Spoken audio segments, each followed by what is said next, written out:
हमारे परम पूज्य श्री स्वामी विष्णु आश्रम जी महाराज जब शारीरिक रूप से अस्वस्थ हो गए, बीमार हो गए, तो उनके जो सेवक थे ब्राह्मण शिष्य, उन्होंने उनके संकल्प से महामृत्युंजय का जाप बैठा दिया। स्वामी जी बहुत बीमार हैं, चलो महामृत्युंजय का जाप करा दें ताकि महाराज ठीक हो जाए। ये संकल्प लेके स्वामी जी को पता चला कि हमारे स्वास्थ्य के लिए महामृत्युंजय का अनुष्ठान चल रहा है आश्रम में। स्वामी जी ने सबको डांटा, अरे हम लोग सन्यासी हैं, अब जो प्रारब्ध है वो तो हमें भोगना ही भोगना है, तो हमारे स्वास्थ्य के लिए ये मृत्युंजय क्यों, महामृत्युंजय क्यों करा रहे हो? उसी वक्त अनुष्ठान बंद करा दिया। पूजा पाठ जो कराना है कराओ, पर हमारे स्वास्थ्य के संकल्प से मत कराओ, क्योंकि सन्यासी तो जीवन मुक्त हो जाता है, फिर देह से उसका क्या संबंध है। तुरंत अनुष्ठान बंद कराया। कहने का तात्पर्य है कि संत भोगते हैं अपना प्रारब्ध देखकर, इसलिए वो भोगते हुए भी अंतर मन में प्रसन्न रहते हैं कि चलो सब काट के भोग करके खत्म कर रहे हैं, और हम लोग रो रो के भोगते रहते हैं। इसलिए आत्मकृतम विपाकम भुंजाना। दूसरा सूत्र ब्रह्मा जी का कि जैसा भी आपने शुभाशुभ किया है वो आपको एक ना एक दिन भोगना ही पड़ेगा, इसलिए उसे भोगते समय प्रसन्नता के साथ स्वीकार करो, रोने से कोई लाभ नहीं। ये दूसरा सूत्र है। तीसरा सूत्र, हृदबाग बपुर भिर बिददन नमस्ते। हृदबाग बपुर माने मन से, वचन से और कर्म से, तीनों से एक होकर जिसने भगवान के चरणों में नमस्कार किया। नमस्कार तो सभी करते हैं, पर मन कहीं होता है, वाणी कुछ बोलती है, क्रिया कुछ होती है, ऐसा नमस्कार ना हो। हृद बाग बपु। एक सज्जन खड़े होकर के स्तुति कर रहे थे ठाकुर जी के सामने। मोसम दीन न दीन हित तुम समान रघुबीर, भाव से अपने गा रहे थे ठाकुर जी के सामने। पीछे एक सज्जन दर्शन के लिए खड़े थे। स्तुति करने वाले महाशय इतने हट्टे कट्टे लंबे चौड़े थे कि उन्हें ठीक से दर्शन नहीं हो रहे थे पीछे वाले को। वो तो अपनी मस्ती में गा रहे थे, मौसम दीन न दीन हित। पीछे वाले को व्यवधान हो रहा था, उसने धीरे से इशारा किया, भैया जी थोड़ा सा इधर से रख जाओ, तो मेरे को भी दर्शन हो जाए, तुम अपना स्तुति करते रहो। जहां उसने हाथ लगा के कहा इधर हो जाओ, सो एकदम गर्म हो गया। तेरी हिम्मत कैसे पड़ गई मेरे को छूने की? दिखाई नहीं पड़ता मैं पूजा कर रहा हूं? जानता है मैं कौन हूं? बेचारा सटपटा गया। बोले माफ करना, हम तो आपको दीन समझ रहे थे, अभी आप अपने मुंह से कह रहे थे मौसम दीन न दीन है, तो मैंने सोचा कोई दीन खड़ा है इसलिए हाथ लगा दिया। मुझे क्या मालूम आप जो कह रहे हो वो नहीं हो। वस्तुतः हम जो कहते हैं वैसा अपना अनुभव थोड़ी करते हैं, वैसा मानते थोड़ी है। ये प्रणाम नहीं है, जो कह रहे हो वो अनुभव करते होगे, चिंतन करते होगे, उस भाव में स्थित होते हुए प्रणाम करो। हृद बाग बपु हो, तीनों से एक होकर बेददन नमस्ते। भगवान के चरणों में जिसने नमस्कार करना सीख लिया, ब्रह्मा जी कहते हैं ये तीन सूत्र जीवन में उतरते ही मुक्ति पदे दाय भाग भवती, वो भगवान के मुक्ति पद का उत्तराधिकारी हो जाता है। भगवत धाम में उसका पक्का रिजर्वेशन होता है। बोल भक्त वत्सल भगवान की जय। इस प्रकार से ब्रह्मा जी ने बहुत प्यारी स्तुति करी, पर भगवान ने कोई बात ब्रह्मा जी से नहीं करी। एकदम चुपचाप कन्हैया खड़े रहे और स्तुति ब्रह्मा जी गाते रहे। तब अंत में ब्रह्मा जी भगवान की स्तुति छोड़ करके भगवान के भक्तों की स्तुति गा उठे। अहो भाग्यम अहो भाग्यम नंद गोप ब्रजौकसा यन मित्रम परमानंदम पूर्णम ब्रह्म सनातनम।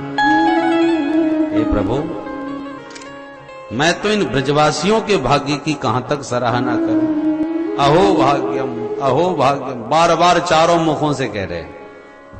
इनके समान संसार में दूसरा कोई भाग्यशाली नहीं। क्यों? यनमित्रम परमानंदम, परिपूर्ण अनंत ब्रह्मांडों का अधिनायक जिनका मित्र बन करके जिनके साथ क्रीड़ा कर रहा है, कबड्डी खेल रहा है, भोजन पा रहा है, और जिसकी एक झलक पाने को दुनिया तरसती है, वो और ये ब्रजवासी उसकी बराबरी कर रहे हैं।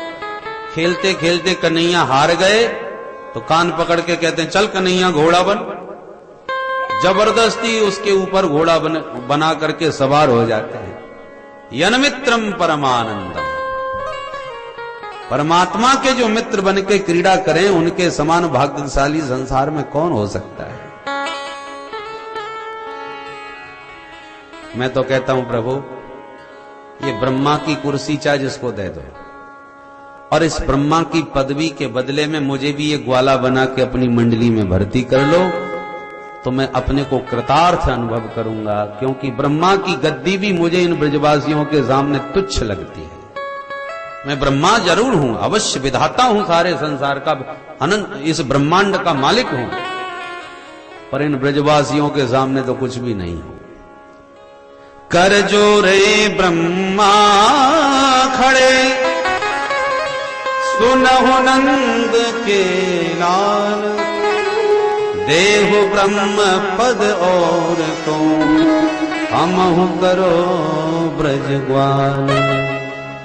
हमें भी ब्रज का ग्वाला बना लो। भगवान कुछ नहीं बोले, अंत में डर के मारे ब्रह्मा जी बेचारे प्रणाम करके 3 परिक्रमा लगा के भाग गए।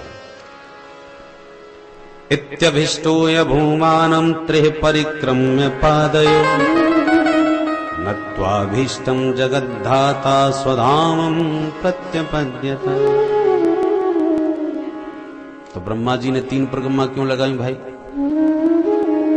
किस देवता की कितनी परिक्रमा लगाई जाए, ये शास्त्र का एक विधान है। प्रमुख 5 देव माने गए हैं, और उन्हीं 5 का विधान भी परिक्रमा का लिखा है।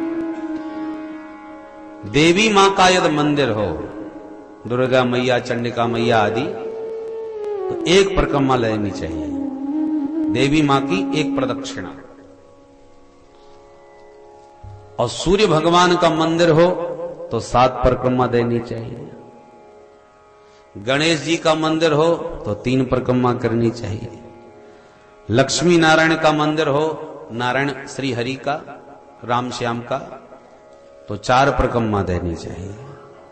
और भोले बाबा का मंदिर हो तो आधी परिक्रमा लगानी चाहिए। भोले बाबा का निर्माल्य का उल्लंघन नहीं करना चाहिए।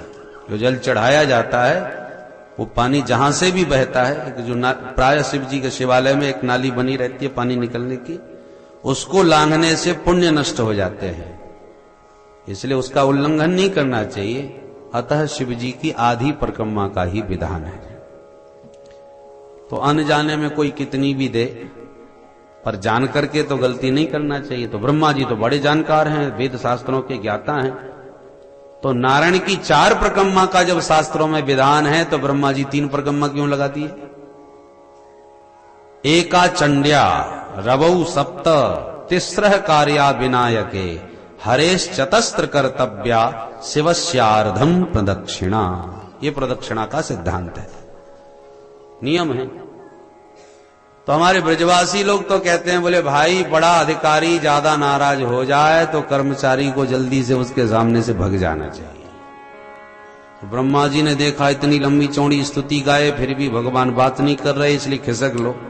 4 की जगह 3 ही परिक्रमा लगा के खिसक गए।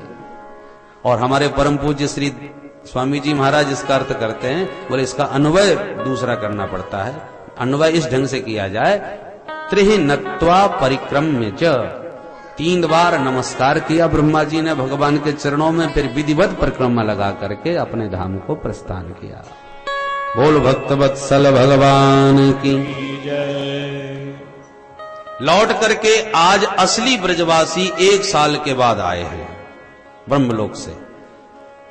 परंतु अब ब्रह्मा जी का एक दिन कितना बड़ा होता है वो तो आप सुन ही चुके हैं, तो 1 साल का वहां क्या पता चले। लौट के जब ब्रजवासी जा रहे थे घर, तो उन्हें ये लगा कि अभी अभी अघासुर मरा है और अभी आधा क्षण बीता है, क्षणार्धम में निरेर्भका। लौट करके जब घर आए तो घर आते बोले मैया तेरे कन्हैया ने आज आघासुर मार दियो। तब कन्हैया मुस्कुराए दाऊ जी की तरफ देख करके, साल भर पुरानी घटना बेचारे आज की ही समझ रहे हैं, इन्हें पता ही नहीं हम साल भर तक कहां थे। तो जो प्रश्न किया परीक्षित ने कि साल भर के बाद क्यों सुनाई, उसका समाधान सुखदेव जी ने ये विस्तार के साथ दिया। और कन्हैया अत्यंत प्रसन्न होकर आज मैया थे बोले मैया साल भर भी है गयो हमको ये गैया चराते तो ये बछड़ा चराते, अब तो हम बड़ी बड़ी गैया चराएंगे। तो मैया ने कहा बेटा तेरी इच्छा है तो ने अच्छा सा मुहूर्त तो निकलवाए लो।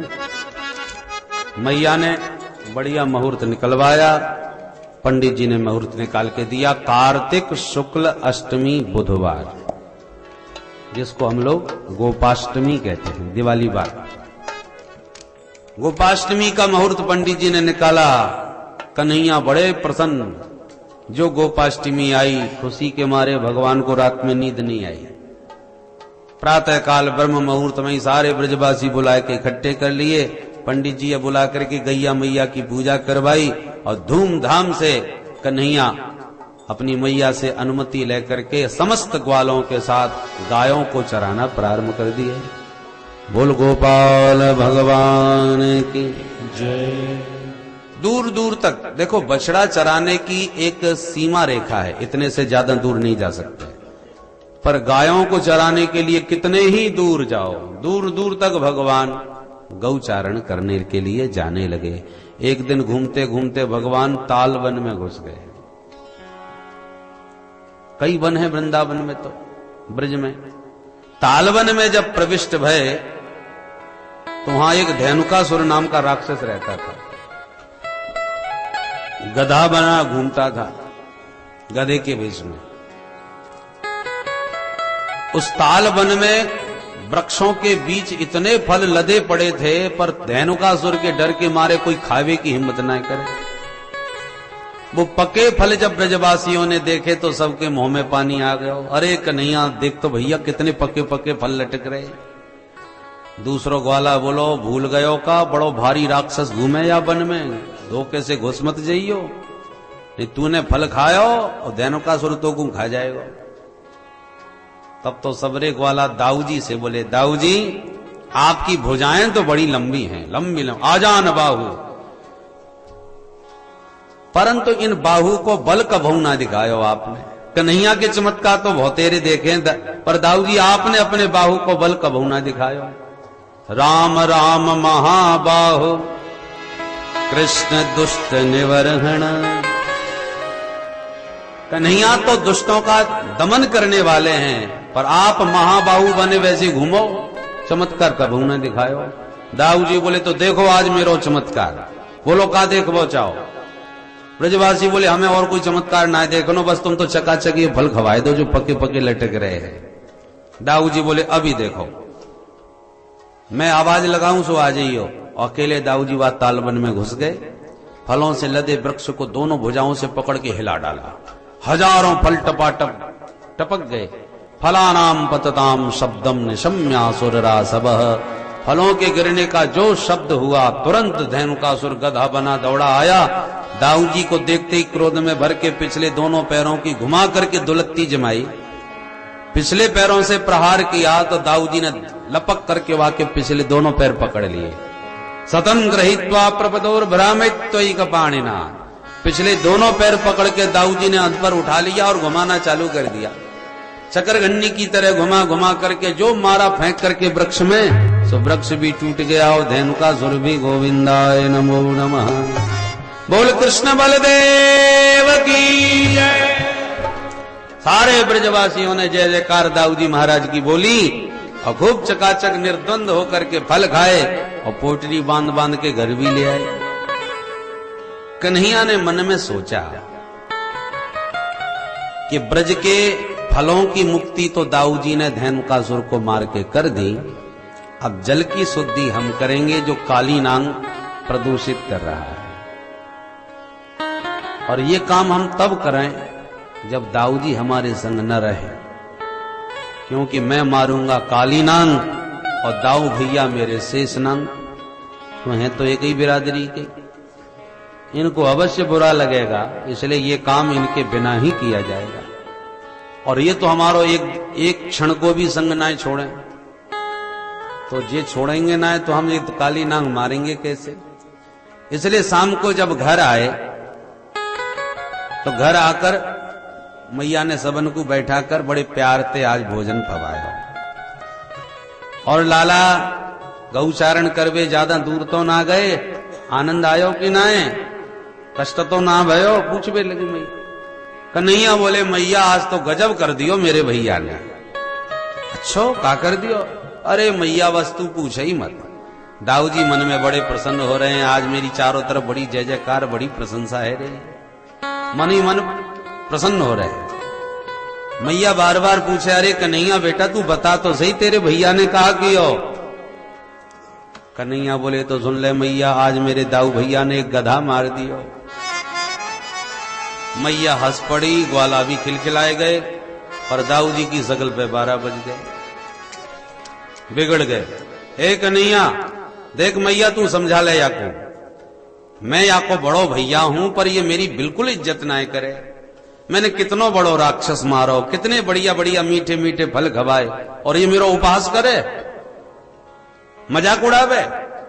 मैया बोली क्यों रे कन्हैया, तू अपने बड़े भैया की इज्जत ना करे, वाको मजाक उड़ावे। कन्हैया बोले मैया मैं मजाक ना करूं, सच्ची बात बोलूं, अब तो मेरी बात पे विश्वास ना हो तो तुम काऊ ग्वाला से पूछ ले। मैया बोली बेटा मधुमंगल तू बोल सच्ची सच्ची बात, का भयो आज?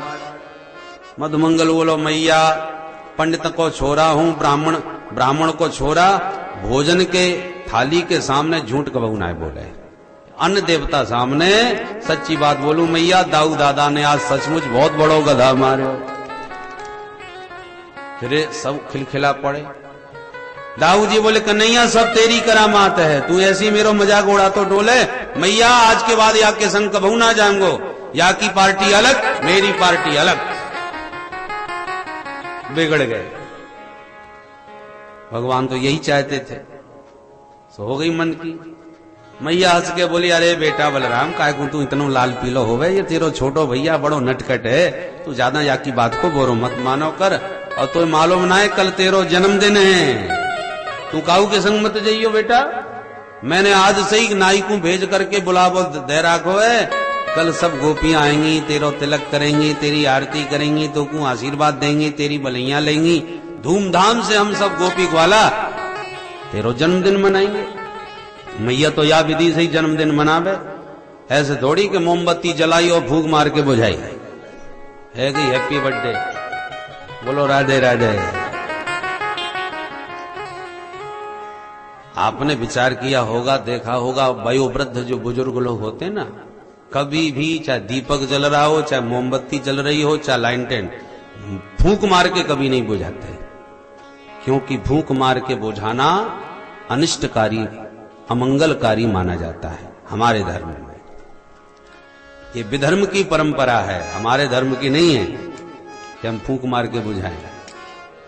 यदि बुझाना भी हो तो हाथ से भले ही बुझा दें, फूंक मार के नहीं बुझाते, क्योंकि वो अमंगलकारी है। वो हम लोग जन्मदिन पर यही सब करवाते हैं, मोमबत्ती जलाएंगे, फूंक मार के बुझवाएंगे, फिर चाकू पकड़ाएंगे, बेटा काट, बोलो राधे राधे राधे राधे। हमारे यहां दीप जलाने की परंपरा है, बुझाने की नहीं। हमारे हर कार्य दीप प्रज्वलित के साथ प्रारंभ होता है, वो अनिष्ट कारक दीप जलाना है, बुझाना नहीं। इसलिए हमें कभी कभी हम लोग अंध परंपरा में बह जाते हैं ना, अपने धर्म और अपनी संस्कृति को भुला करके आंख बंद करके अंधानुसरण करना पाश्चात्य सभ्यता का, ये बड़ा भारी अमंगलकारी है। कम से कम हमें अपने धर्म का बोध होना चाहिए, पता रहना चाहिए। तो मैया बोली बेटा बलराम तू काऊ के चक्कर में मत पड़ियो, हम सब गोपियां तेरो जन्मदिन धूमधाम से मनाएंगे। तो दाऊ जी वैसे कभू रुकवे बारे ना है, परंतु बाद न रोक ही गए। दूसरे दिन गौचारण के लिए नहीं गए। कन्हैया को मिल गया अवसर, ग्वालों के साथ गोचारण करते कालीदह पहुंच गए। कालीदह में जाकर के गायों ने अचानक जहरीला जल पी लिया। विलोक्य दूषितां कृष्णां कृष्ण कृष्णा हिना विभु तस्या विशुद्धमन्वीक्षन् सर्पं तमुदवाशयत् सर्पं तमुदवाशयत्। इस श्लोक में 3 बार कृष्ण शब्द आया है। विलोक्य दूषितां कृष्णां कृष्ण कृष्णा हिना विभु। और तीनों कृष्ण शब्द के अलग अलग अर्थ हैं। भगवान ने कालिंदी कृष्णा में कालीय कृष्ण को देखा। काली नाग का अर्थ कृष्ण माने काला, काला नाग, कालीय नाग, वो भी हो गया कृष्ण। तो भगवान बोले हम कृष्ण हैं और जमुना हमारी होने वाली धर्मपत्नी कालिंदी वो है कृष्णा, तो हम पति और ये पत्नी। तो कृष्ण और कृष्णा के बीच में तीसरा कृष्ण कहां घुसा बैठा है, इसलिए उसको मार भगाने का भगवान ने संकल्प बनाया और इसलिए काली दह पर आए। पर विषाक्त जल गायों ने पी लिया, जहरीला पानी। इतना जहरीला जल था काली दह का कि ऊपर उड़ने वाला पक्षी भी उसकी विषाग्नि से छटपटा करके टपक जाता था। पतंत्युपरिगा खगाः, गाय भी छटपटाने लगी विषाक्त जल से। भगवान ने तुरंत गायों के सिर पर हाथ फेरा और अपनी अमृतमयी दृष्टि से उनका निरीक्षण किया। भगवान की सुधापूर्ण दृष्टि का वर्षण होते ही तुरंत गाय स्वस्थ होकर के खड़ी हो। और दुष्ट काली को दंडित करने के लिए गोविंद ने दौड़ करके कदम्ब पर छलांग लगा ली, चढ़ गए। देखिए, गेंद के बहाने काली दह में कूदी, ये जो प्रसंग है भागवत में इसकी चर्चा नहीं है, ये पुराणांतर है।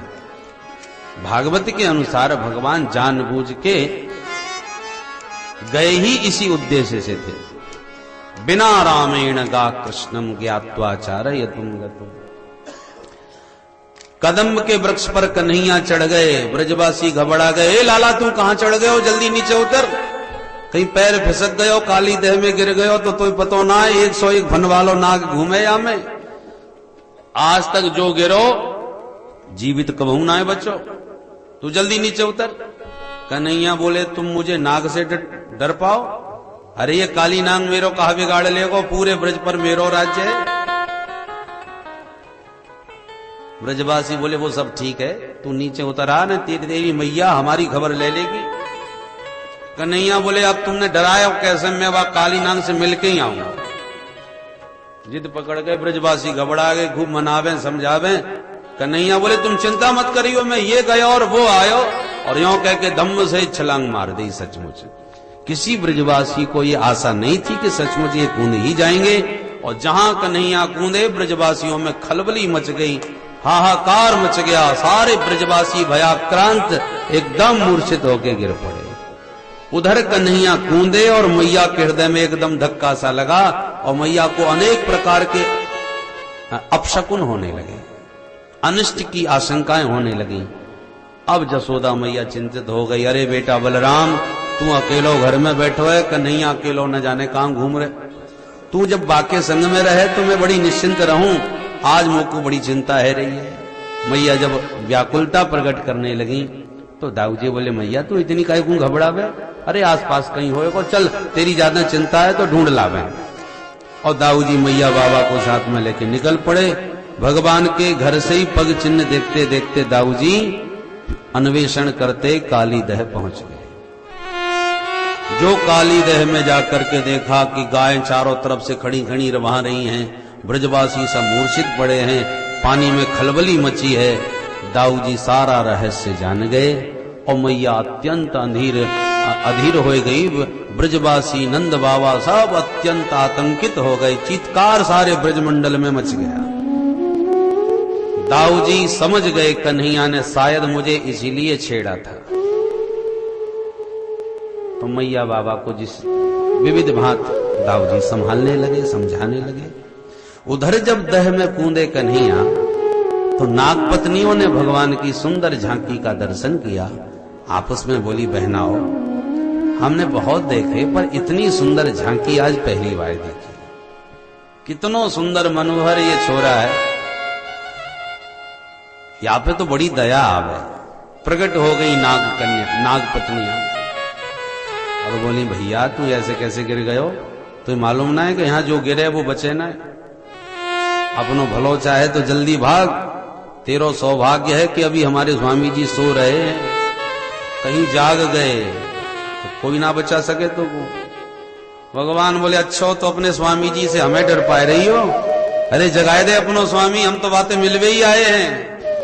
इतनी जोड़ते बोले कि काली नांग की नींद घुल गई। जो 101 फन से फुसकार भरी, काली दह में एकदम खलबली मच गई, तहलका मच गया।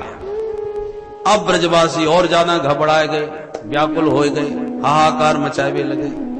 भगवान समझ गए ब्रजवासी अत्यंत भयाक्रांत हैं, ज्यादा देर करना ठीक नहीं।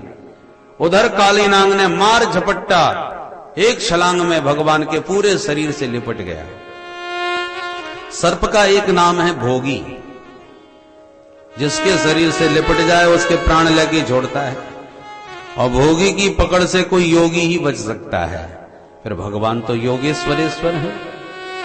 जैसे संपूर्ण शरीर से लिपटा कि भगवान ने देखा कि ब्रजवासी घबराए हैं कि लिपटा हुआ इस नाग को मेरे शरीर से देख लिए तो वाली कूद भी पड़ेंगे।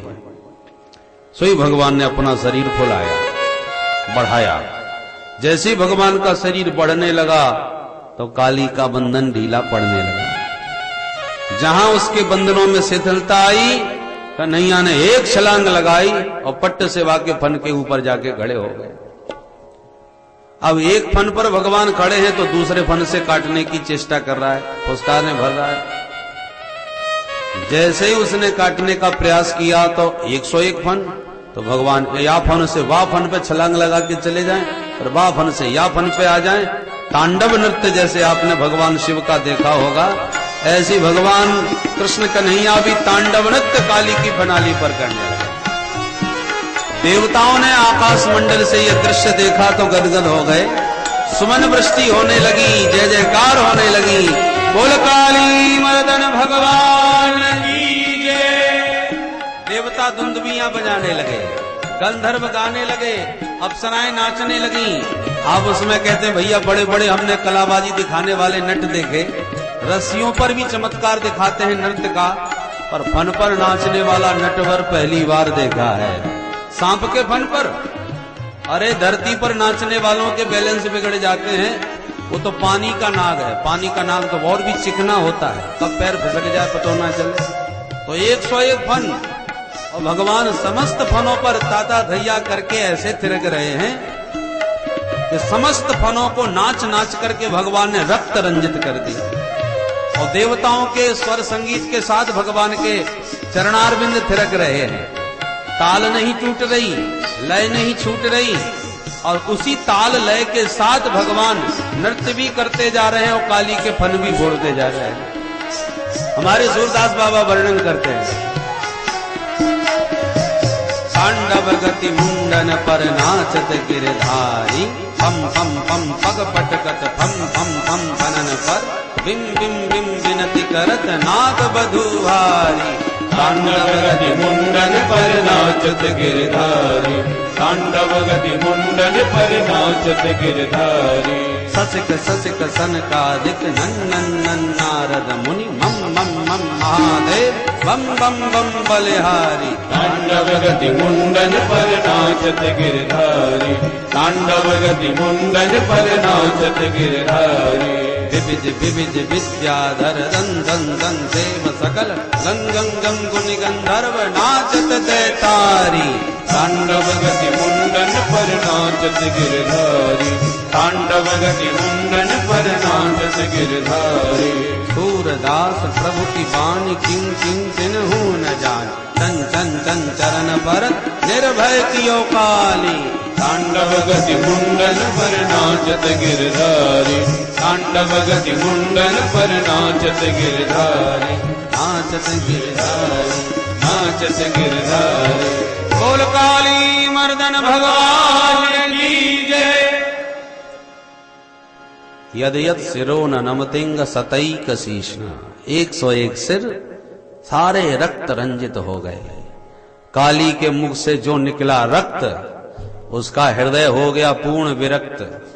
तब हुआ भगवान के चरणों में अनुरक्त।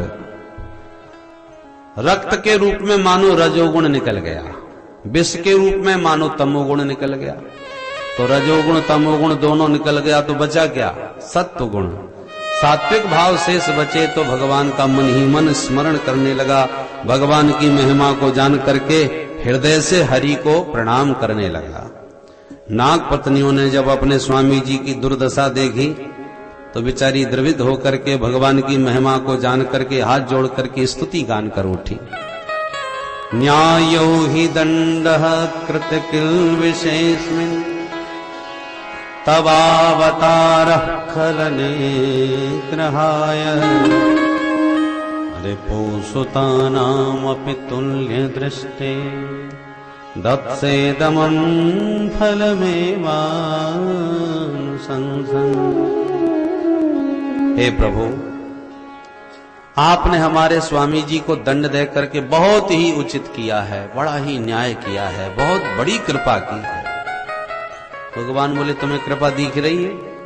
मार मार के तुम्हारे स्वामी जी के सिर फोड़ दिए, लूह लुहान कर दिया, और तुम कह रही हो मैंने बड़ी भारी कृपा करी। क्या कृपा दिखी तुम्हें बताओ? नाग पत्नियां बोली प्रभु, आपके पादारविंद की अद्भुत महिमा है। ये वो पादारविंद हैं जिनका संत ध्यान करते हैं, वो चरणारविंद हैं जिनका चरणोदक भगवान शिव जटाओं में धारण करते हैं गंगा जल के रूप में। भोले बाबा ने कितना तप किया, तब भी आपने चरण नहीं दिया, केवल चरणोदक ही सिर पर रखने को दिया। राजा बलि ने त्रैलोक्य संपत्ति जब आपको दान दी, तब कहीं जाके आपने एक पादारविंद बलि के माथे पर रखा। पर आज तो हमें सबसे बड़े भाग्यशाली अपने स्वामी जी लग रहे हैं, जिनको न दान करना पड़ा, न ध्यान करना पड़ा, न घर छोड़ना पड़ा, कुछ भी करने की आवश्यकता नहीं पड़ी। आप घर बैठे ही आकर के एक नहीं दोनों चरणों को राजी राजी नहीं जबरदस्ती हमारे मालिक के माथे पर लाके स्थापित कर दिए। अब बोलो आपकी कृपा नहीं तो क्या है?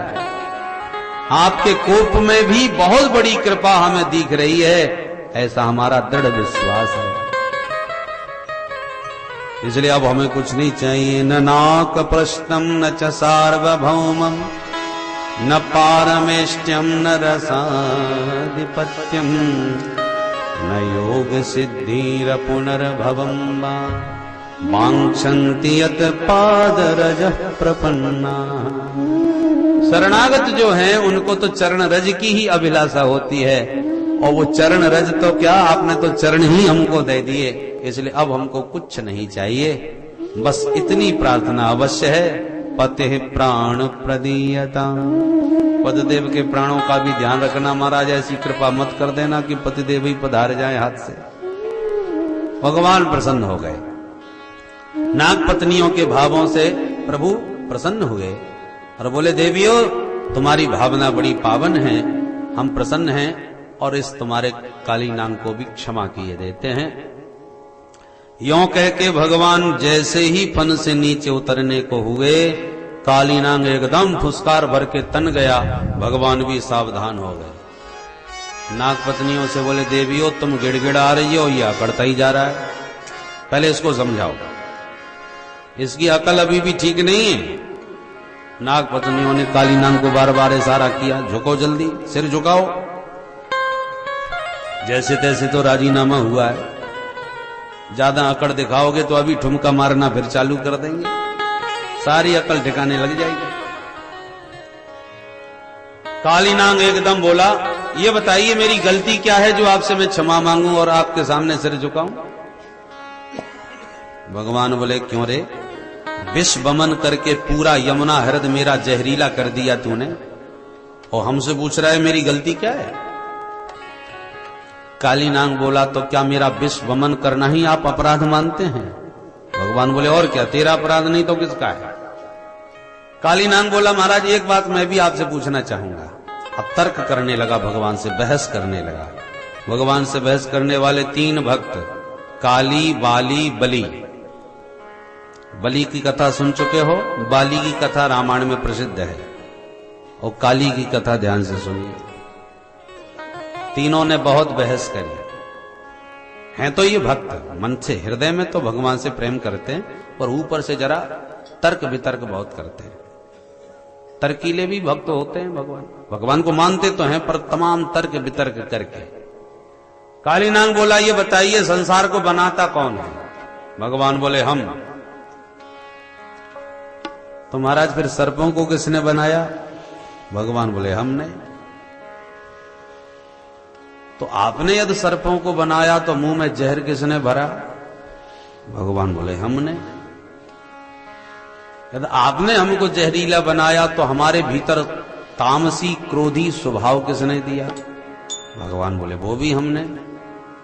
काली नाग बोला बस बस मेरा निर्णय हो गया। तन मन धन सुख संपत्ति सब कुछ है तेरा स्वामी, सब कुछ है तेरा, तेरा तुझको अर्पण, प्रभु जी का प्रभु को समर्पण, क्या लागे मेरा। ओम जय जगदीश। अब फैसला कीजिए महाराज। जब सब कुछ आपने ही मुझे दिया था तो आप ही की चीज तो आपको लौटा रहा हूं मैं, अपने गांठ की तो कुछ नहीं रह रहा। यदि आपको जहर वमन करना इतना बुरा लगा तो ऐसा जहर आपने हमको क्यों दिया? आप चाहते तो क्या जहर की जगह अमृत नहीं डाल सकते थे हमारे मुंह में? विष और अमृत निकले तो सब एक ही साथ थे समुद्र से। आपने हमको जहर क्यों दिया? यदि आपने अमृत हमको दिया होता तो हम भी आज आपको अमृत देते और दुनिया के भी लाडले हो जाते। हमारे मुंह में अमृत होता तो कितना हमको प्यार मिलता, घर घर में पाले जाते, तोता मैना की तरह हमको भी खूब खिलाया पिलाया जाता, लोग हमका हमारा आदर करते, हमसे प्रेम करते। पर आपने ऐसा जहर भर दिया तो कि प्रेम करना तो दूर रहा, जो देख ले वो मुंह कुचल कुचल के मार डालता है। इतनी घृणा लोगों में हमारे प्रति भरी हुई है, कारण सिर्फ जहर। और आज आप भी हमारी दुर्गति कर रहे हो मार मार के कि तू जहरीला है, तूने यमुना हृदय जहरीला बनाया। पर देने वाले तो सब कुछ आप ही हो। भवानी ही कारणं तत्र सर्वज्ञो जगदीश्वर, अनुग्रहं निग्रहं वा मन्यसे तद्विधेहिनः। अनुग्रह करो या निग्रह करो, मैंने जो कुछ किया उसके मूल हेतु आप ही हो। भगवान खुश हो गए, मन में सोचने लगे बहुत पढ़ा लिखा मालूम पड़ता है, हमको ही कटघरे में खड़ा कर दिया इसने तो उल्टा। भगवान हंस करके बोले देख तेरी बात बिल्कुल ठीक है, पर काली नाग मैंने सर्पों को जहरीला तो बनाया, फिर उन्हें रहने के लिए मैंने एक सुंदर रमणक द्वीप भी बनाया है जहां केवल सर्प जाति का ही वास है। तो फिर तुम उसी द्वीप में क्यों नहीं रहते, यहां क्यों रहते हो? काली नाग बोला उस रमणक द्वीप में गरुड़ आके तमाम सर्पों को मार के खा जाता है, और सौभरी मुनि का साप लगा है कि गरुड़ जमुना तट पर कभी नहीं आ सकता। तो उसी के डर के मारे मैं यमुना के किनारे इस काली दह में रहता हूं कि गरुड़ मुझे यहां कभी नहीं मार पाएगा, इसलिए रहता हूं, बाकी और कोई कारण नहीं। भगवान बोले तो जाओ, आज के बाद गरुड़ तुम्हें नहीं मारेगा। क्यों? भगवान बोले हमने नाच नाच के अपने चरणों की मोहर लगा दी तेरे माथे पर, मेरे पग चिन्ह अंकित हो गए हैं तेरे फन पर।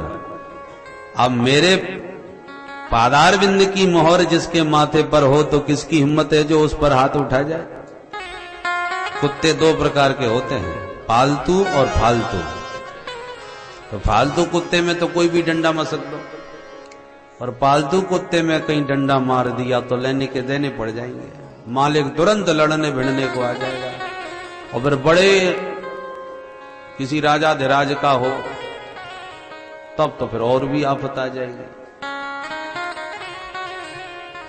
मालिक जितना बड़ा, सेवक के ठाट भी उतने बड़े। पुलिस वाला वर्दी में हो तो हर आदमी उससे सावधान रहेगा, पुलिस वाला है। और बिना वर्दी के कितना भी बड़ा अधिकारी हो, कोई बैठने को भी जगह नहीं देगा। कोई माथे पर थोड़ी लिखा है तुम कौन हो, वर्दी से तो पता चलता है कि तुम क्या हो। हर विभाग की पोशाक है, पहचान है, चिन्ह है। ऐसी जिसके माथे पर ऊर्ध्व पुण्य लगा हो, गले में तुलसी की कंठी पड़ी हो, दूर से ही समझ में आ जाता है कि कोई वैष्णव है, विष्णु भक्त, नारायण भक्त है। माथे पर त्रिपुंड लगा हो, गले में रुद्राक्ष पड़ा हो, समझ में आता है कोई शिव भक्त है। हर विभाग की ये पहचान है। तो जिस मालिक के चिन्हों को आपने धारण कर लिया, स्त्री के माथे पर सिंदूर हो, बिंदी हो, बिछिया हो, चूड़ियां हो, मंगलसूत्र हो, तो समझ में आता है कोई सद्भाव है, पति के साथ आई है। तो जैसे पति की पहचान, जैसे विभाग की पहचान चिन्हों से होती है, ऐसे ही भगवान के तिलक की मोहर माथे पर लगी हो, गले में तुलसी की कंठी पड़ी हो, तो वो भगवान का हो गया। और हाथ में माला झोली लगी हो, राम राम जप रहा हो, कृष्ण हरे कृष्ण जप रहा हो, तो समझ लो इस समय ड्यूटी पर है। और पुलिस वाला वर्दी में ड्यूटी पर खड़ा हो, तब तो हाथ उठाना तो और भी खतरनाक हो जाता है। पूरे विभाग को चुनौती मानी जाती है। पुलिस को मारा, व्यक्ति को मारा नहीं कहा, पुलिस वालों की पिटाई भाई, तो विभाग की बेइज्जती हो जाएगी। पुलिस वाले पिटे, फिर देखो महाराज कितना जबरदस्त उसका परिणाम तुम्हें भोगना पड़ेगा। ऐसे ही प्रभु के दिव्य चिन्हों से चिन्हित होकर भगवान नाम की माला का सुमिरन करो, और उस समय यमराज भी घबरा जाते हैं कि ये परम वैष्णव है, भगवत भक्ति का में स्थित है, इसलिए इस समय हाथ उठाना खतरे से खाली नहीं। एक बार मार्कंडी मुनि को पकड़ने चले आए थे यमराज, तो डर के मारे मार्कंडी जी भगवान की पिंडी से लिपट गए, भोले बाबा रक्षा करो। तो भोले बाबा ले त्रिशूल तान गए, खबरदार, यमराज को मारने खड़े हो गए। यमराज बेचारे सक पकाए गए, महाराज हम लोगों की ड्यूटी है, इनकी आयु पूरी हो गई सो पकड़ने चले आए, इसमें हमारी क्या गलती। शंकर जी बोले कुछ भी हो, अब ये मेरा हो गया, हाथ मत लगा देना। यमराज बोले तो विधान बिगड़ जाएगा। शंकर जी ने कहा कुछ भी हो, संविधान में संशोधन हो जाएगा, परंतु अब ये मेरे हाथ से नहीं जाएगा। और परिणाम यही हुआ, संशोधन करना पड़ा। ब्रह्मा जी के सामने मामला पहुंचा कि भोले बाबा कहते हैं हाथ नहीं लगा सकते, ये मेरी शरण में आ गया और इसकी आयु पूरी हो गई, इसलिए मैं लेने आया हूं, अब आप बताओ क्या करूं। तो ब्रह्मा जी बोले मैंने तो इसको केवल 5 साल की आयु दी थी, परंतु अब ऐसा मामला है भैया, बड़े आदमियों का हाथ हो ना तो संविधान में भी थोड़ा सा फेरबदल हो जाता है, कानून भी ढीला हो जाता है। बड़े आदमी है, थोड़ा विचार कर लो। परिणाम वही हुआ। ब्रह्मा जी बोले हम अपने 5 साल ऐसे दे रहे हैं। अब ब्रह्मा जी का एक दिन कितना बड़ा होता है वो तो सुन ही चुके हो। अब ब्रह्मा जी के एक दिन के हिसाब से 5 साल की आयु मार्कंडेय मुनि को मिल गई। अंततो गत्वा मार्कंडेय जो अल्प जीवन लेके आए थे, अल्पायु लेके आए थे, वो चिरंजीवियों में भर्ती हो गए।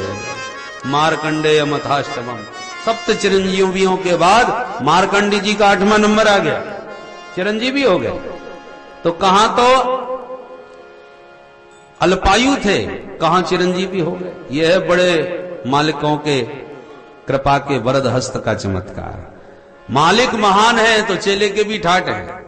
प्रधानमंत्री का चपरासी भी बड़े बड़े नेताओं को घास नहीं डालता, डांट देता, सीधी बात नहीं करता। कहने को क्या है चपरासी, और है किसका, उसी की गर्मी है। बोलो राधे राधे। राधे राधे। श्री भट्ट जी ब्रज के बड़े अच्छे रसिक संत, वो बड़ी सुंदर अपने पद में एक बात कहते हैं प्रभु से, प्रभु मैं यमराज के नाम से बहुत डरता था, पर जब से आपका भक्त बन गया तब से यमराज मेरे से डरने लगे।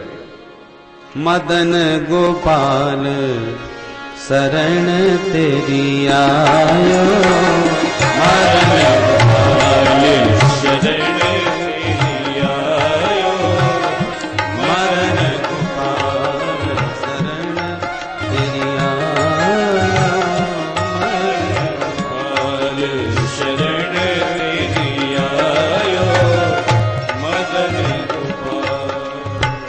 चरण कमल की सेवा दीजो, कमल की सेवा दीजो, चरण कमल की सेवा दीजो, चरण कमल की सेवा दीजो, चेरों कर रखो हरि जायो, तेरो पर राखो हरि जायो, मदन गोपाल शरण तेरी आयो, मदन गोपाल शरण तेरी आयो, मदन गोपाल।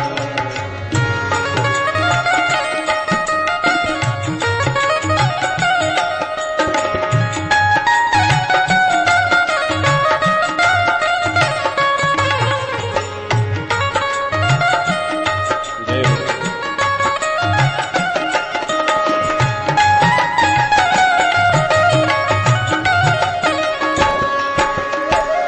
जे नर विमुख भय गोविंद सो, नर विमुख भय गोविंद सो, जे नर विमुख भय गोविंद सो, नर विमुख भय गोविंद सो, जन्म अनेक महादुख पायो, जन्म अनेक महादुख पायो, मदन गोपाल शरण तेरी आयो, मदन गोपाल शरण तेरी आयो, मदन गोपाल।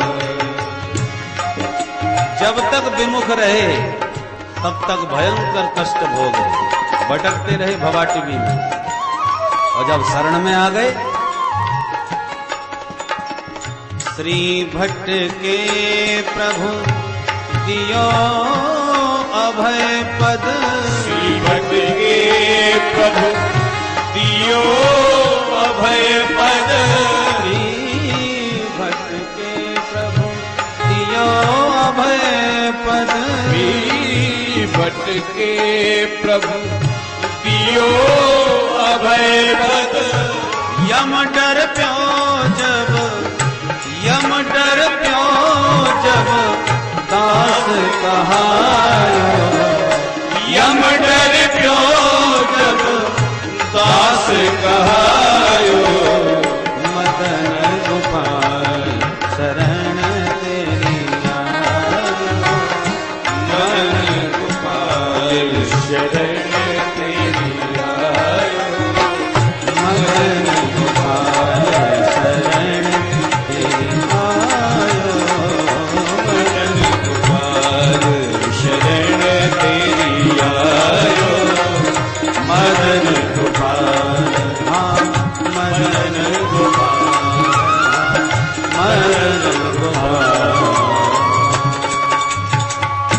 बोलो बंसी वारे की जय।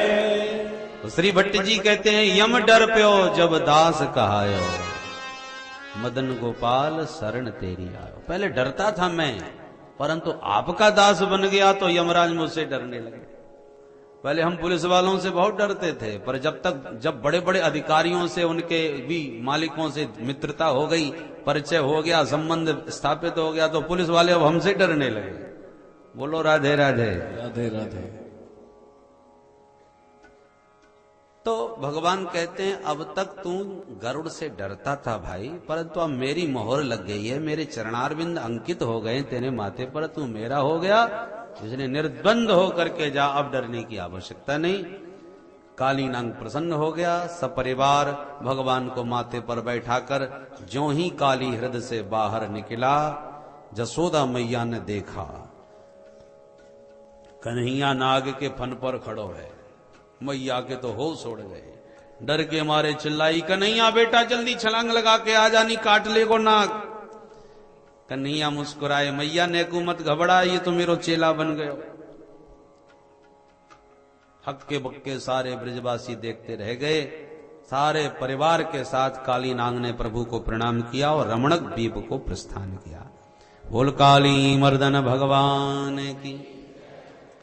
दौड़ करके दाऊ जी ने सबसे पहले कन्हैया को आलिंगन किया, हृदय से लगा करके आश्लिष्ट किया, तब किसी और से कन्हैया को मिलने दिया। क्यों?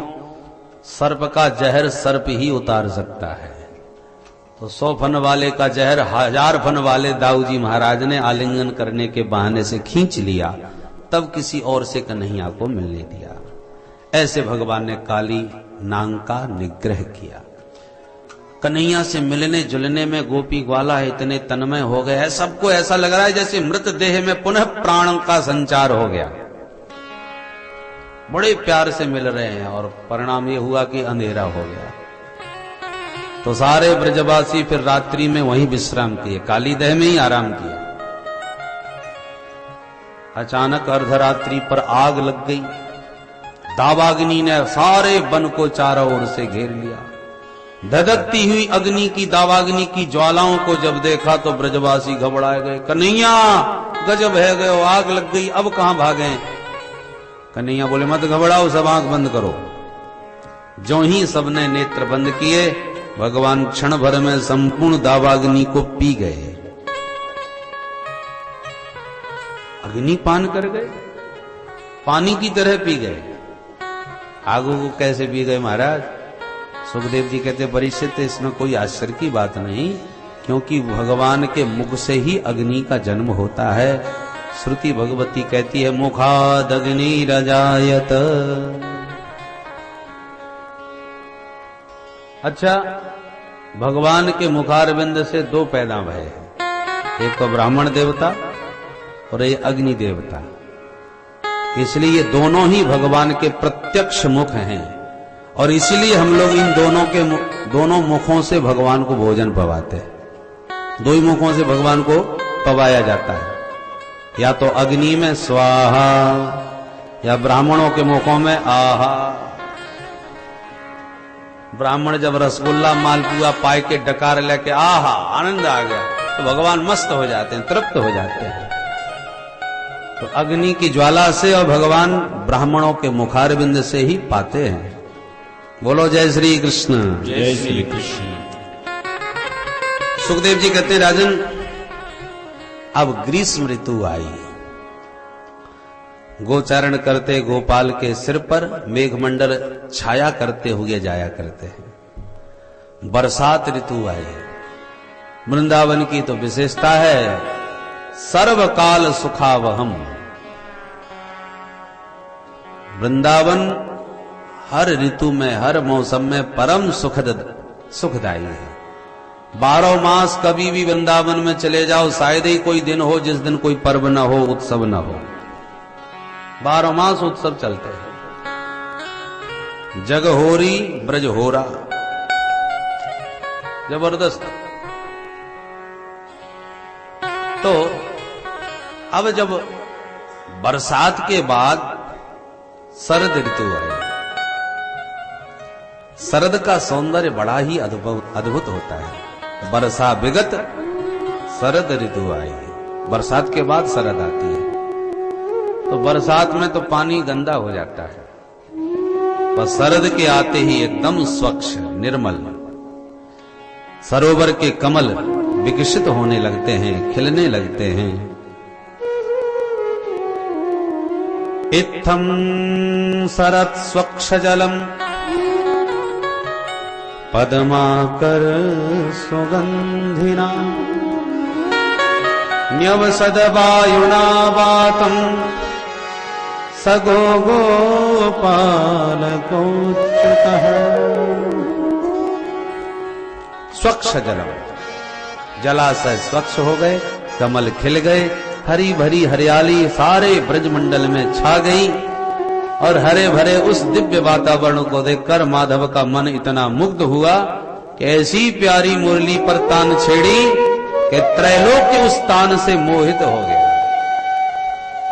गोपियां घर में बैठे अपना काम कर रही थी, पर जहां गोपियों के कान में गोविंद की बंसी की तान पड़ी तो समस्त भान भूल गईं और सारी गोपियां गा उठी। इसी का नाम वेणु गीत। वेणु का वैशिष्ट ब्रजांगनाओं ने इस गीत में गाया है। बंसी बजाते हुए मुरलीधर माधव कैसे लग रहे हैं गोपियों की दृष्टि से, आइए दर्शन करें। ये वो श्लोक है जिसे सुनकर के सुखदेव जी दीवाने हो गए थे। वरहापीडम नटवरवपुः कर्णयो कर्णिकारम्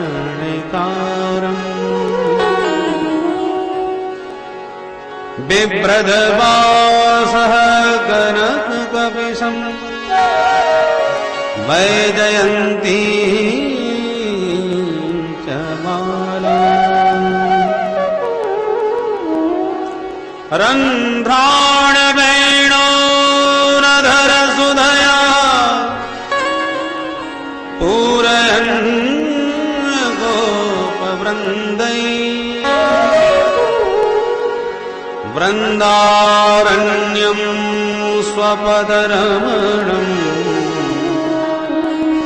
प्राविशद गीतगीते।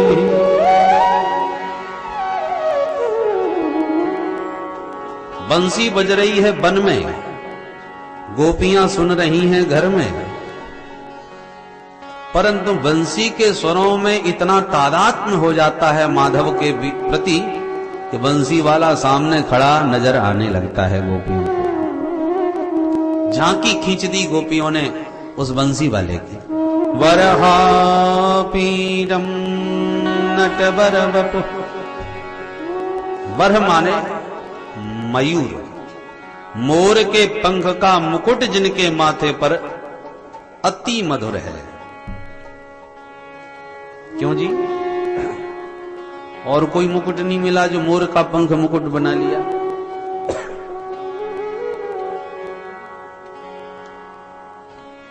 संस्कृत में पंख को पक्ष कहते हैं। वस्तुतः भगवान निष्पक्ष है, किसी का कोई पक्ष नहीं, सभी उनके बराबर लाडले हैं, प्यारे हैं। पर भगवान पक्ष धारण करके कहना चाहते हैं जगत में कि भाई लोग मुझे भले ही निष्पक्ष कहें, पर क्या करूं, मैं भक्तों का पक्ष लिए बिना रह नहीं पाता। मैं स्वीकार करता हूं कि मैं पक्षधर हूं।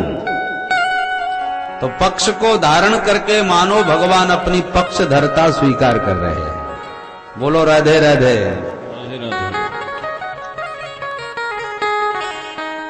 हनुमान जी से राम जी महाराज कहते भी हैं इस बात को।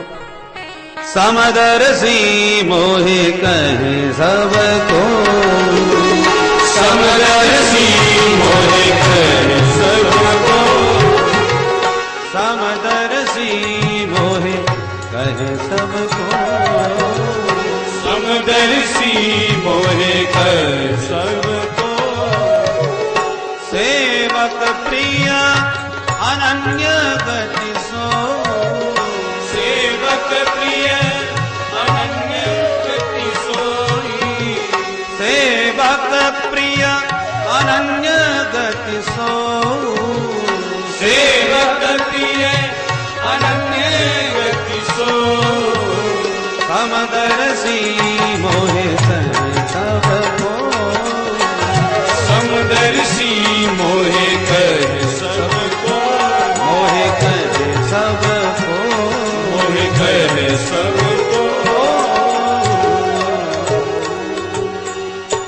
राम जी महाराज हनुमान जी से किष्किंधा कांड में रामायण में कहते हैं, हनुमान मुझे लोग सब के सब समदर्शी कहते हैं। हनुमान जी बोले तो आप नहीं हो क्या? भगवान बोले नहीं, समदर्शी हैं,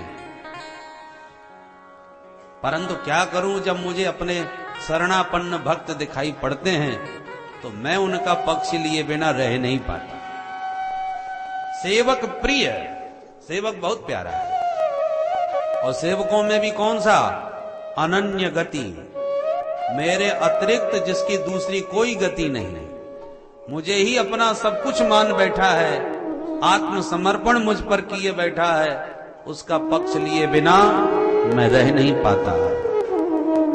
राजा का कानून सख्त हो, परंतु जो बहुत ही उनके लाडले हैं उनके मामले में राजा भी थोड़े से ढीले पड़ जाते हैं। चलो ठीक है, राम जी महाराज तो फिर सर्व समर्थ है, सारे संसार के मालिक, जो चाहे सो करे, उन्हीं के बनाए कानून, जब चाहे कानून में संशोधन कर दे। बोलो राधे राधे राधे राधे। सेवक प्रिय, खुलेआम भगवान कहते हैं मुझे सेवक बहुत प्यारा है, इसलिए मैं उनका पक्ष लिए बिना रह नहीं पाता। अच्छा देखो, देवता असुरों से पीड़ित होके भगवान को अवतार लेने की प्रार्थना करने लगे, तो अवतार की प्रार्थना करते समय देवताओं ने भगवान को अपने पक्ष में मिलाने की पूरी कोशिश करी।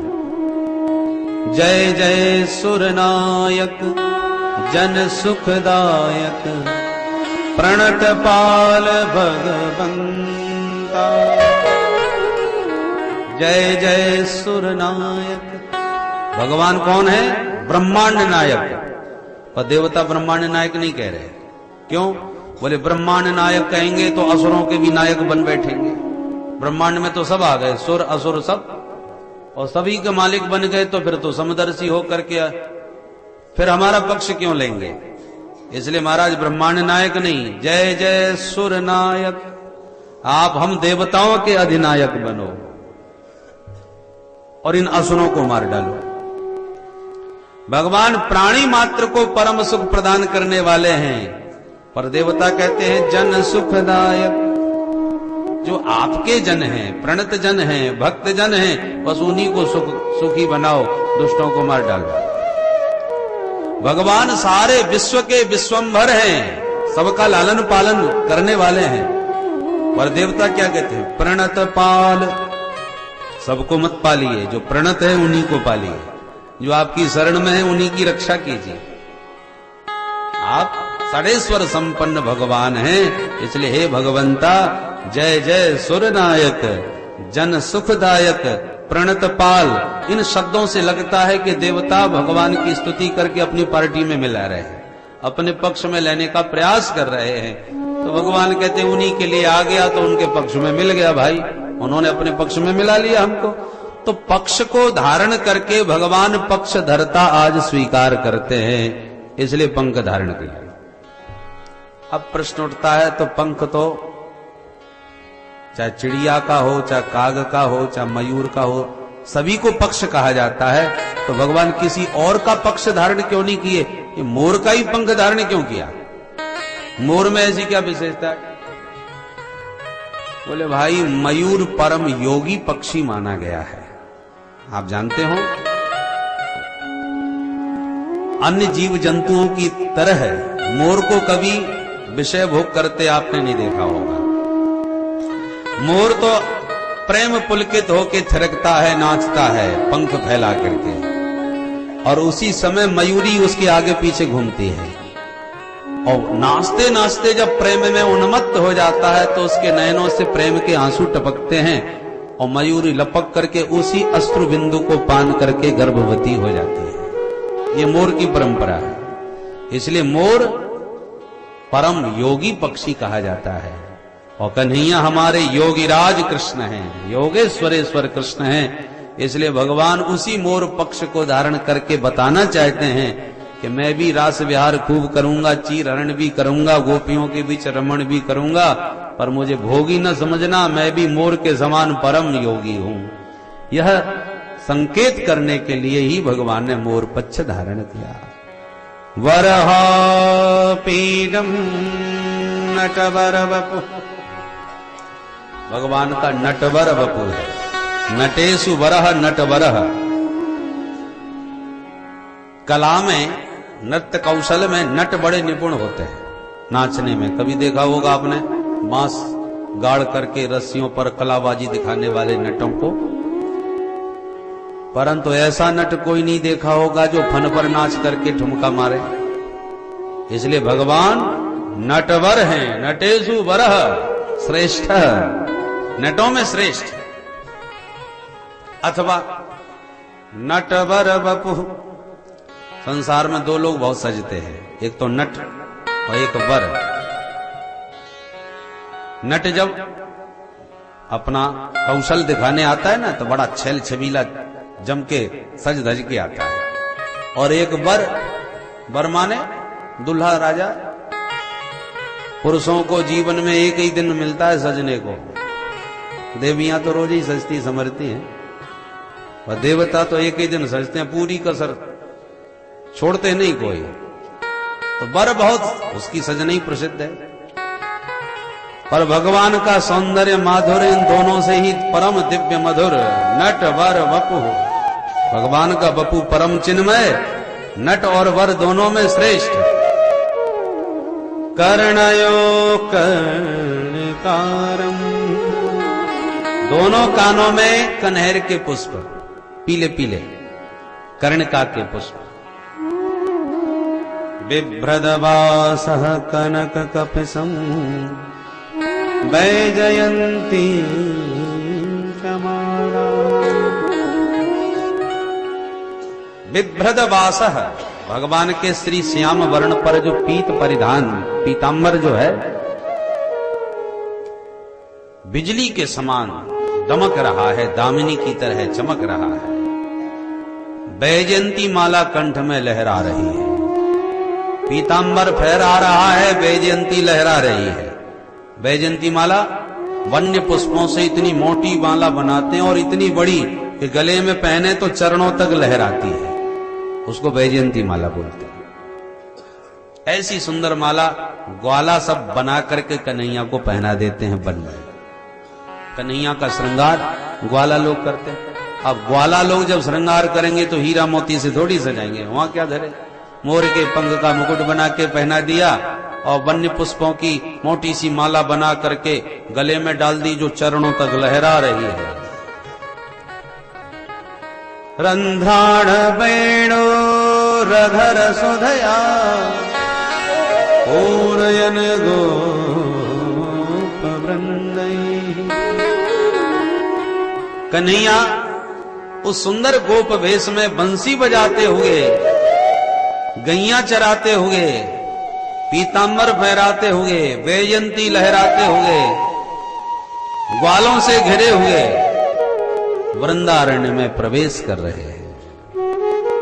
गोप कीर्ति ही, ग्वाला निरंतर उनकी कीर्ति का बखान किए जा रहे हैं। आज हमारे कन्हैया ने उसको मारा, आज हमारे कन्हैया ने ये चमत्कार दिखाया, आज मैंने कन्हैया को हराया, ऐसे कोई ना कोई कीर्ति गोविंद की गाते रहते हैं। रंध्राण वेणो, वेणु अधरों पर है। वेणु का अर्थ क्या है? बम ब्रह्मानंदम इह विषयानंदम तौ अणु यस्मात् स वेणु। जिस वेणु के दिव्य स्वर को सुनकर ब्रह्मानंद और विषयानंद दोनों अणु की तरह तुच्छ हो जाए, फीके पड़ जाए, उसका नाम वेणु। संसार में दो ही आनंद है, विषयानंद, ब्रह्मानंद। विषयानंद से सभी परिचित हैं। संसार के विषयों को भोगने से जो सुख मिलता है वो विषयानंद। बढ़िया चटपटे मधुर मीठे पकवान पाए तो इंद्रिय जिह्वा को स्वाद का रस मिला, बड़ा आनंद आया। त्वचा को कोमल स्पर्श का आनंद, नेत्रों को सुंदर रूप के दर्शन का आनंद। तो ये सब विषयों से जो आनंद प्राप्त हो वो विषयानंद। पर विषयों से ऊपर है ब्रह्मानंद, परमात्मा लगा, माने संसार से विस्मृति, गोविंद की स्मृति, उस निर्गुण निराकार ब्रह्म में निष्ठा और उसका क्षणिक अनुभव हो जाए, अनुसंधान हो जाए, चित्त एकदम शुद्ध, मन एकदम शांत, और उस अलौकिक आनंद की जो अनुभूति होती है उसका नाम ब्रह्मानंद है। तीसरा कोई आनंद नहीं। सारे संसार के आनंद इन्हीं दो में समा जाते हैं, पर बंसी का आनंद इन दोनों से ऊपर है। क्या? विषयी पुरुष जो विषय भोग कर रहे हैं वो बंसी सुनते हैं तो विषय भूल जाते हैं, और योगी लोग जो समाधि लगाए बैठे हैं वो बंसी की तान सुन करके समाधि उनकी खुल जाती है, ध्यान भंग हो जाता है, और दोनों के दोनों दीवाने हो जाते हैं बंसी की तान पर। इसका नाम है वेणु। ये बंसी कोई केवल बांस की बांसुरी मात्र नहीं है। कृष्णोपनिषद के अनुसार वंशस्तु भगवान रुद्र, हमारे भूत भावन भोलेनाथ शिव शंकर ही गोविंद की सेवा के लिए बंसी बन के ब्रज में अवतरित भये। बोलो बंसी वारे की जय। हमारे प्रभु जब राम जी बन के आए तो हमारे भोले बाबा हनुमान जी बन के आए गए सेवा करने। राम जी जब श्याम जी बन के आए तो भोले बाबा बंसी बन के आ गए। तो श्याम जी बोले, बोले बाबा हनुमान बन के बहुत सेवा कर ली आपने हमारी, अब थोड़ी सेवा हमको भी तो करने दीजिए। इसलिए कन्हैया ने बंसी के रूप में आए हुए शिव की स्वयं सेवा करी। बंसी को इतना सम्मान दिया, इतना आदर दिया, इतना प्यार दिया कि गोपियों को यदि सबसे ज्यादा जलन होती है तो बंसी से ही होती है। जब देखो तब गोपियां इस बंसी को ही अपनी सौत मानती है। इस बावरी ने बंसी ने हमारा तो सुख चैन सब लूट लिया। अरे हम तो सुबह शाम दर्शन को तरसती रहती हैं कन्हैया के, और इस बावरी को देखो 24 घंटे उनकी अधर सुधा का पान करती रहती है, प्रतिपल उनके संग लगी रहती है। एक गोपी कहती है, बहना केवल हमारे प्यारे के संग में रहती तो मुझे पीड़ा न होती, कष्ट इस बात का है कि उनके संग में रह करके उनसे अपनी सेवा करवाती रहती है। दूसरी बोली, सेवा क्या कराती है? अरे बहना तू नहीं जानती, जैसे रानी महारानियों की सेवा होती है ऐसे कन्हैया या बंसी की सेवा करें। कैसे? बोले जब भी एकांत मिलता है कन्हैया से कहती है, मैं बहुत हारी थकी हूं, थोड़ी सी सेवा कर दो, मुझे विश्राम चाहिए। जैसे आदेश दिया सोई कन्हैया अपनी सुंदर कर कमल की हथेली का पलंग बिछाकर बंसी महारानी को उस पर लिटा देते हैं। महारानी जी लेट गई कन्हैया के कर कमल के पलंग पर। फिर कहती है, पलंग तो बड़ा प्यारा है तुम्हारा, पर बिना तकिया के नींद नहीं आती मेरे को। तो कन्हैया वन में तकिया कहां से लावे? तो प्यारे अपने सुमधुर अधरों का ही तकिया लगा देते हैं इसके सिरहाने पर। तो प्यारे के अधरों के तकिया पर सिर रखकर उनकी हथेली के पलंग पर तान दुपट्टा सो जाती है ये बाबरी बांसुरी। पर केवल लेटी रहे तो भी कष्ट नहीं। फिर कहती है, मैं थकी हारी हूं, तनिक चरण सेवा तो करो मेरी, पैर दबा दो, बिना पैर दबाए नींद नहीं आती। सोई कन्हैया तुरंत इसकी अंगुलियों के द्वारा चरण सेवा प्रारंभ कर देते हैं। धीरे धीरे अंगुलियों से चरण दबाते हैं। और अब भी बात पूरी नहीं भाई, अभी भी कसर पड़ती है। कहती है, तो हल्की सी गर्मी पड़ रही है, थोड़ा हल्का पंखा तो कर दो। तो कन्हैया अपने विशाल नयनों के पलकों को बार बार गिराते हैं, उठाते हैं, गिराते हैं, उठाते हैं, मानो दो दो पलकों के पंखे से हवा कर रहे हो।